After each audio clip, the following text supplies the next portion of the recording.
जय हिंद दोस्तों, वंदे मातरम। स्वागत है आप सभी का एक बार फिर से हमारे चैनल में। दोस्तों, इस वीडियो में मैं आपके लिए लेकर आया हूं आज दिन भर की तमाम बड़ी और मुख्य खबर, जिसमें आज हम बात करेंगे कोरोना के खौफ के बीच आई है गुड न्यूज़। भारत का रिकवरी रेट दुनिया में हो चुका है सबसे अच्छा। साथ ही हम आपको बताने वाले हैं कि यूपी बिहार के लिए बढ़ेंगी विशेष ट्रेनें।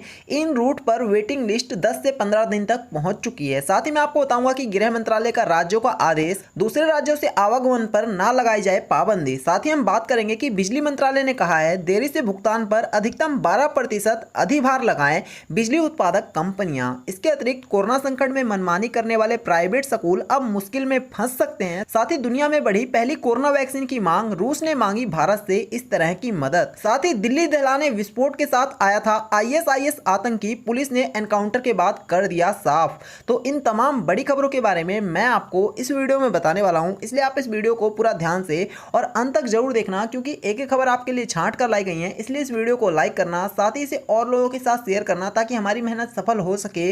और साथ ही आप हमारे चैनल को जरूर सब्सक्राइब कर लेना। तो चलिए बात करेंगे सीधे पहली बड़ी और मुख्य खबर की। तो आपको बता दें कि कोरोना वायरस को लेकर भारत में एक बड़ी खुशखबरी आ रही है। भारत का रिकवरी रेट दुनिया में सबसे अच्छा है। जी हाँ दोस्तों, आपको जानकर हैरानी होगी कि अब तक पूरी दुनिया में जहां जहां पर कोरोना वायरस का कहर देखने को मिला, सबके कंपैरिजन में इंडिया ने अब तक कोरोना वायरस से सबसे अच्छी लड़ाई लड़ी है। इसी वजह से लगातार इंडिया की काफी अच्छी तारीफें भी हुई हैं और कहा जा रहा है कि इंडिया ने जिस तरह से प्रयास किया है वो वाकई में काफी ज्यादा सराहनीय है। बता दें कि अब तक अमेरिका में सबसे ज्यादा मौतें देखने को मिली हैं। इसके अतिरिक्त और भी ऐसी कंट्रियां हैं जो लगातार कोरोना वायरस से जूझती हुई नजर आई हैं, लेकिन इंडिया ने इन तमाम परेशानियों के बावजूद भी काफी अच्छी परफॉर्मेंस की है। चलिए बात करेंगे एक और बड़ी खबर की। यूपी बिहार के लिए बढ़ेंगी विशेष ट्रेनें। इन रूटों पर वेटिंग लिस्ट 10 से 15 दिन तक पहुंच चुकी है। जी हां दोस्तों, बड़ी खबर है। आपको बता दें कि अगर आप भी आने वाले दिनों में रेलवे से यात्रा करने वाले हैं तो ये खबर खास आपके लिए। इस खबर को आप बिल्कुल भी मिस मत करना। दोस्तों, बता दें कि कोरोना काल में तमाम एहतियात और प्रतिबंधों के चलते भारतीय रेल नियमित यात्री गाड़ियों के संचालन को लेकर भले ही अभी कोई फैसला ना ले, लेकिन विशेष ट्रेनों की संख्या बढ़ाई जा रही है। खास करके उत्तर प्रदेश, बिहार और बंगाल रूट पर जहां अभी चल रही गाड़ियों में भीड़ बढ़ने लगी है। इसे लेकर रेलवे संबंधित राज्य और गृह मंत्रालय के संपर्क में भी है। रेलवे अभी 230 विशेष ट्रेनों का भी संचालन कर रही है। चलिए बात करेंगे एक और बड़ी खबर की। गृह मंत्रालय का राज्यों को आदेश, दूसरे राज्यों से आवागमन पर ना लगाया जाए पाबंदी। जी हां, बड़ी खबर है। देश में बढ़ रहे कोरोना संक्रमण की वजह से हर राज्य ने अपनी तरफ से कोरोना संक्रमण को लेकर लॉकडाउन के साथ ही साथ अन्य तरह के पाबंदियों की घोषणा की है। ऐसे में पिछले कुछ समय से गृह मंत्रालय को यह शिकायत मिल रही थी कि कई राज्यों में सामानों के आवागमन में स्थानीय प्रशासन द्वारा रोक टोक हो रहा है। यही वजह है कि केंद्रीय गृह मंत्रालय के गृह सचिव अजय भल्ला ने सभी राज्य मुख्य सचिवों को लिखा है कि व्यक्तियों और वस्तुओं के अंतरराज्य और अंतरराज्य आंदोलन पर कोई प्रतिबंध नहीं होना चाहिए। चलिए बात करेंगे एक और बड़ी खबर। बिजली मंत्रालय ने कहा है देरी से भुगतान पर अधिकतम 12% अधिभार लगाए बिजली उत्पादन कंपनियां। जी हां, बड़ी खबर है।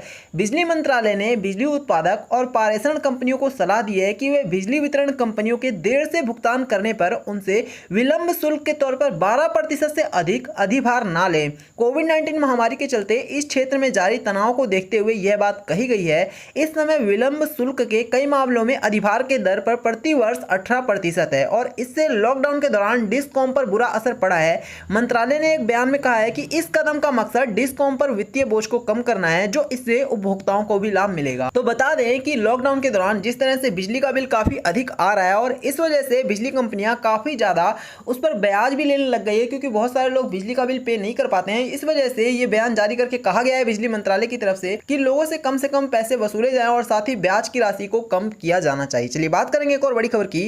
कोरोना संकट में मनमानी करने वाले प्राइवेट स्कूल अब मुश्किलों में फंसे, 7 दिनों में देना होगा जवाब। जी हां, बड़ी खबर है। निजी स्कूल की मनमानी से बच्चे के डिप्रेशन में जाने वाले मामले में अभिभावकों को लंबे संघर्ष के बाद अब फाइनली इंसाफ हेतु आशा की छोटी सी किरण नजर आ रही है, क्योंकि मंत्रियों अधिकारियों से लंबी गुहार के पश्चात आखिरकार शिक्षा विभाग पंजाब ने स्कूल को कारण बताओ नोटिस जारी किया तथा 7 दिनों में जवाबदेही नहीं देने पर स्कूल मान्यता एमओसी रद्द करने के लिए भी सीबीएसई को लिखने के बारे में सचेत किया है। इस संबंधी पीड़ित बच्चे माधव जिंदल के पिता सहित जिंदल ने बताया कि स्कूल ने 3 महीनों की एडवांस फीस भरने का फरमान जारी करके बच्चे का ऑनलाइन होमवर्क भेजना बंद कर दिया। तो कहीं ना कहीं अब स्कूलों के कान खड़े हो गए होंगे, क्योंकि स्कूलों वालों के खिलाफ भी अब कड़ी कार्रवाई की जा सकती है और इसलिए आने वाले दिनों में स्कूल वालों को भी सचेत रहना होगा।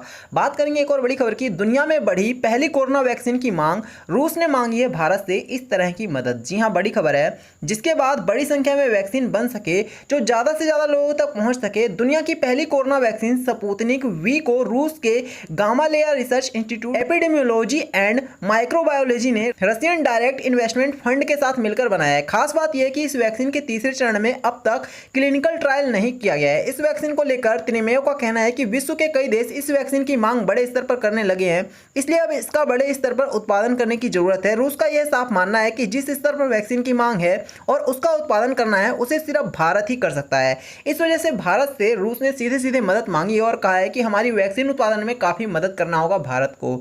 चलिए बात करेंगे एक और बड़ी खबर की, दिल्ली दहलाने वाले विस्फोटक के साथ आया था आईएसआईएस आतंकी, पुलिस ने एनकाउंटर के बाद कर लिया है गिरफ्तार। जी हां, बड़ी खबर है। दिल्ली पुलिस ने आईएसआईएस के एक आतंकी को विस्फोटक के साथ गिरफ्तार किया है। धोला कुआं रिज रोड के पास पुलिस और आतंकी के बीच मुठभेड़ हुई, जिसके बाद उसे गिरफ्तार कर लिया गया है। दिल्ली पुलिस स्पेशल सेल के डीसीपी प्रमोद सिंह कुशवाहा ने बताया कि धोला कुआं में एनकाउंटर के बाद हमारे विशेष प्रकोष्ठ द्वारा इम्प्रोवाइज्ड एक्सप्लोसिव डिवाइसेस के साथ एक आईएसआईएस ऑपरेटिव को गिरफ्तार किया गया है। पकड़े गए आईएसआईएस ऑपरेटिव की पहचान अब्दुल यूसुफ के रूप में हुई है। आरोपी से पिस्टल और 2 आईडी भी बरामद हुए हैं। पुलिस अब इसके साथी की तलाश में छापेमारी कर रही है।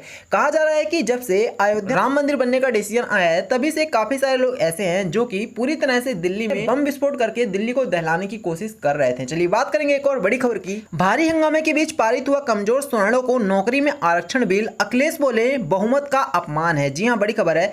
भारी हंगामे के बीच शुक्रवार को उत्तर प्रदेश लोक सेवा विधेयक 2020 विधान परिषद में पारित कर दिया गया। सपा अध्यक्ष अखिलेश यादव ने इसे बहुमत का अपमान बताया। उन्होंने कहा है कि यह भाजपा सरकार के कमजोर होने का प्रतीक है। बता दें कि यह बिल गरीब सवर्णों को सरकारी नौकरी में 10% आरक्षण देने के लिए है। इस विधेयक के पास होने पर समाजवादी पार्टी ने सरकार पर पक्षपात का आरोप लगाया। समाजवादी पार्टी के सदस्य इस विधेयक को परवर समिति का सौंपे जाने की मांग भी कर रहे हैं। बात करेंगे एक और बड़ी खबर की, चीन बोला अमेरिका के चेहरे पर 3 देशों ने लगाया थप्पड़, वह इसी के लायक है। जी हां, बड़ी खबर है। चीन के सरकारी अखबार ग्लोबल टाइम्स ने अपनी रिपोर्ट में अमेरिका पर ईरान को प्रतिबंधित करने की योजना पर मिली हार के बाद करारा हमला किया है। चीनी अखबार ने लिखा है कि अमेरिका को ईरान के मसले पर उसके 3 सहयोगी देशों ने करारा थप्पड़ मारा है। उसने आगे लिखा है कि वह ऐसा ही डिजर्व भी करता है। बता दें, ईरान को प्रतिबंधित करने के लिए अमेरिका ने संयुक्त राष्ट्र में एक प्रस्ताव भी रखा था, जिसके बाद अमेरिका के सहयोगी यूरोपीय देशों ने भी, फ्रांस, जर्मनी और ब्रिटेन ने भी साथ नहीं दिया। अमेरिका को इस प्रस्ताव पर केवल एक देश डोमिनिका को समर्थन मिला है, जिसके बाद चीन के अखबार ने अमेरिका का मजाक भी बनाया है। तो कुल मिलाकर चाइना ने पूरी कोशिश की है कि कैसे भी करके अमेरिका का मजाक बनाया जाए। अब देखना होगा कि किस तरह से आने वाले दिनों में राष्ट्रपति डोनाल्ड ट्रंप इस पे चाइना को जवाब देते हैं। चलिए बात करेंगे एक और बड़ी खबर की, बारिश बनेगी आफत, इन राज्यों के लिए 24 घंटे खतरनाक जमकर बरसेंगे बादल। जी हां, बड़ी खबर है। बाढ़ और बारिश से देश के कई राज्य बेहाल हो चुके हैं। देश के कई इलाकों में इन दिनों भारी बारिश हो रही है। बारिश की वजह से उड़ीसा, उत्तर प्रदेश, उत्तराखंड और गुजरात समेत कई राज्यों के निचले इलाकों में बाढ़ आई हुई है। बिहार में बारिश और बाढ़ ने तबाही मचा रखी है। बिहार में बाढ़ से 82.92 लाख लोग अब तक प्रभावित हो चुके हैं। उत्तर भारत में लगातार बारिश जारी है। मौसम विभाग ने एक बार फिर से कहा है कि आने वाले 24 घंटे में कई राज्यों में भारी बारिश हो सकती है। मौसम विभाग की तरफ से बारिश को लेकर रेड अलर्ट जारी कर दिया गया है। मौसम विभाग ने महाराष्ट्र के मुंबई, ठाणे, रायगढ़ और कोंकण के इलाकों में शनिवार को भारी बारिश की आशंका और रविवार को भी भारी बारिश की आशंका जताई है। तो आने वाले टाइम पे आप सभी लोगों को सावधान रहना होगा, क्योंकि काफी सारे एरिया में देश के अभी भी बारिश देखने को मिलेगी। बात करेंगे एक और बड़ी खबर की, आरजेडी ने 160 सीटों पर चुनाव लड़ने का ठोका दावा, महागठबंधन में मचा हड़कंप, कांग्रेस ने कही है इस तरह की बात। जी हां, बड़ी खबर, बिहार विधानसभा चुनाव से पहले महागठबंधन के भीतर सीटों को लेकर सियासत शुरू हो गई है। राष्ट्रीय जनता दल आरजेडी ने 160 सीटों पर अकेले लड़ने का दावा कर दिया है। राजद के दावे के बाद कांग्रेस और आरजेडी के बीच सीटों को लेकर रस्साकसी शुरू हो गई है। राजद नेता विजय प्रकाश ने दावा करते हुए कहा कि उनकी पार्टी के पास पहले से ही 80 विधायक हैं। ऐसे में राजद महागठबंधन की सबसे बड़ी पार्टी है, इसलिए राजद कम से कम 160 सीटों पर चुनाव लड़ेगी। आरजेडी भले ही 160 सीटों के दावा कर रही हो, पर कांग्रेस का मानना है कि किसी के दावे का कोई मतलब नहीं है। बात करेंगे एक और बड़ी खबर की, शत्रुघ्न सिन्हा ने सुशांत को बताया बेहतरीन इंसान, रिया की गिरफ्तारी पर कही है ये बड़ी बात। जी हां, बड़ी खबर है। कांग्रेस नेता और अभिनेता शत्रुघ्न सिन्हा ने सुशांत सिंह राजपूत की मौत के मामले की जांच सीबीआई को दिए जाने का स्वागत किया है। सिन्हा ने कहा है कि मैंने पहले ही मामले में सीबीआई जांच की हिमायत की थी। अब उम्मीद है कि सीबीआई जांच से जो भी केस की सच्चाई है वो सामने आ जाएगी। साथ ही बिहार और महाराष्ट्र पुलिस के बीच केस को लेकर जो टकराव है वो भी खत्म हो जाएगा। शत्रुघ्न सिन्हा ने सुशांत को बेहतरीन कलाकार बताया। हालांकि केस की कम जानकारी होते हुए रिया की गिरफ्तारी पर कमेंट से इनकार कर दिया है। उनके परिवार के लोग भी काफी शरीफ इंसान हैं और मैं उनकी इज्जत करता हूं। उनसे सवाल किया गया कि क्या रिया चक्रवर्ती की गिरफ्तारी होनी चाहिए, जिन पर सुशांत के परिवार ने कई गंभीर आरोप लगाए हैं। इस पर उन्होंने कहा, मैंने इतनी नजदीकी से केस को स्टडी नहीं किया है कि इस गहराई से बात कह सकूं। तो मतलब साफ है कि रिया चक्रवर्ती की गिरफ्तारी पर अभी भी शत्रुघ्न सिन्हा कतराते हुए नजर आ रहे हैं। तो ये थी आज दिन भर की तमाम बड़ी और मुख्य खबर। हमें उम्मीद है कि आपको ये खबरें पसंद आई होंगी, साथ ही आपके बेहद ही काम की होंगी। वीडियो को लाइक करना, इसे और लोगों के साथ शेयर करना और हमारे चैनल को जरूर सब्सक्राइब करना।